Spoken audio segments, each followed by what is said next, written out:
Welcome back, fellow gamers. So I have for you today some anti-deck tech for Narset Enlightened Master. I run a few Narset decks that are actually pretty strong. I think I might have lost 1 or 2 games with them. Generally, if I really want to win a game, I'll play a Narset deck. Narset's a very powerful general, or commander, whatever you want to call it. I interchange commander in general. I don't know why.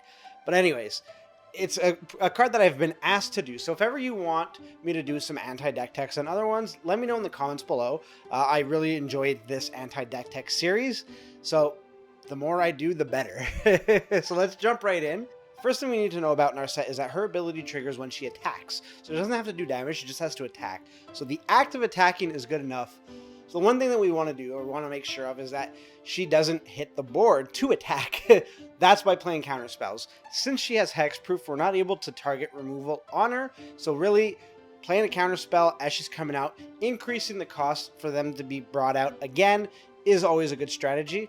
I know I've gotten Narset out turn 1, turn 2 a few times, just in the combination of good mana rocks and stuff I've done. You know, playing Lion's Eye Diamond and those types of cards to really just get her out as quick as possible is a key. So if you also run artifact removal, that will help you in curbing the fast attack from Narset. Games have been won in 3, 4, 5 turns.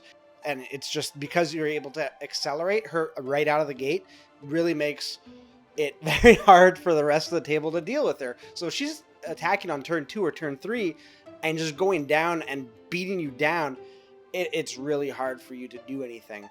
But I mean, playing dedicated counter spells just for Narset is fairly easy to do. If you know you're up against an Narset player, you kind of want to slide in maybe a few more counters, but that's not necessarily, you don't want to put 15, 20 counters in so that it's consistent, because then you're just wasting a lot of space where you can try to win the game with the cards you'll be playing, which is why I like to play an enchantment from the Lauren Shadowmoor era.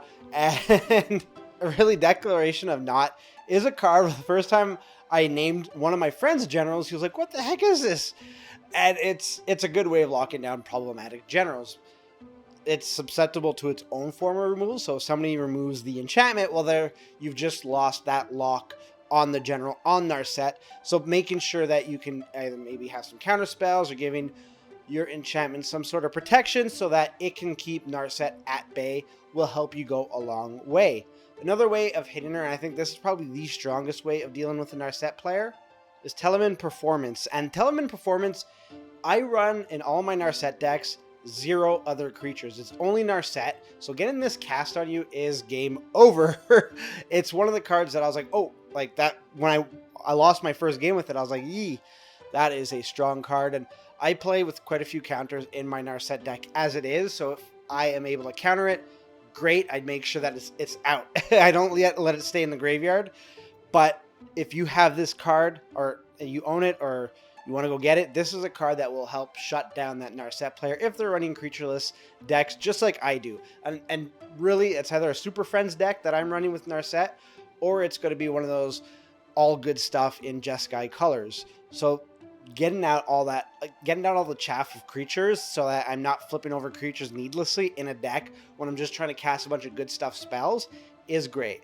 And a lot of the things that I do play are multiple turn spells. So, you know, sorceries that give you an extra turn or 2 really helps win the game outright. And having a card like Ugin's Nexus prevents me from taking those extra turns. So that's actually a really feasible way of doing things, because if I am, as a Narset player, destroying your Ugin's Nexus, you're getting that extra turn. So that's the pros and cons of the card. I think it's all upside for the player who plays Ugin Nexus. So try to put that in your deck. That's always given me a kind of, do I give them an extra turn and maybe set up? I'm not too sure. And one of the things that really annoys me as a Narset player is when players play clone cards. So like there's Clone, there's Phyrexian Metamorph, there's a few others. Like there's in the last few years there have been quite a few good amount of clone type cards that have come out that have allowed players to make their own copy of Narset. Since Clone doesn't target, it gets around that hexproof ability and gives you your own Narset, which I always find annoying. As a Narset player, that annoys me. So again, put in some clones. One card that you should have is Arcane Lighthouse.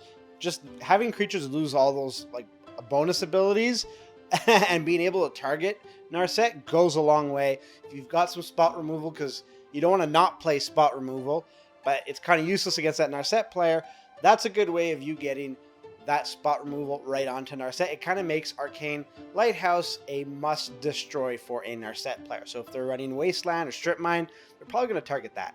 Since I'm playing only Narset as a creature that's probably on the board unless I'm making tokens of other creatures, a good thing to play is our cards that make me sacrifice. So Fleshbag Marauder, each player sacrifices a creature. Well, if I'm sacrificing my general, there's no other way for me to really lose my general, whether I've given it indestructible or whatnot. Sacrificing really hits home against me and against Narset players that run just Narset. So that's the way to look at it. There's also Grave Pack, Dictate of Erebros as well.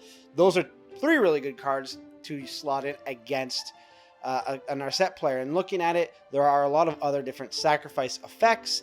So you should definitely have slot in some artifact, or not artifact, but some creature removal in the form of sacrificing. But, I mean, sometimes you just don't have those cards. So one thing that I'd like to play are abilities where you have you just negate the ability to attack. So obviously Moat is a good card, but I'm not about to tell you to go get I think it's like $600, $700 now. I'm not going to say go get Moat, but there are other good cards that act as a good replacement. They might not be as effective as Moat, but they're still there, like Magus of the Moat, right?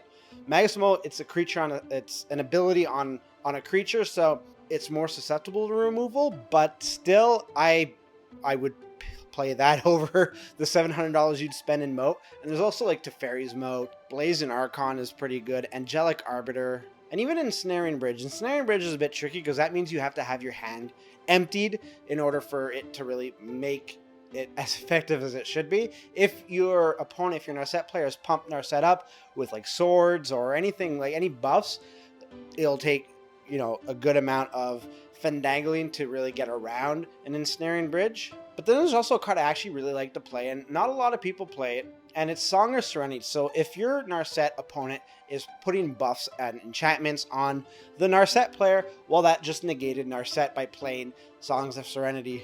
And I saved this card for last, and I just want to point this out. So there's Peacekeeper, right? Creatures cannot attack. But don't you find he looks like the guy? I don't remember the actor's name, but the person from 300, the guy is like, this is madness. And he also played Doctore on Spartacus, which, by the way, if you haven't seen Spartacus, the show that was on Stars, you should totally check it out.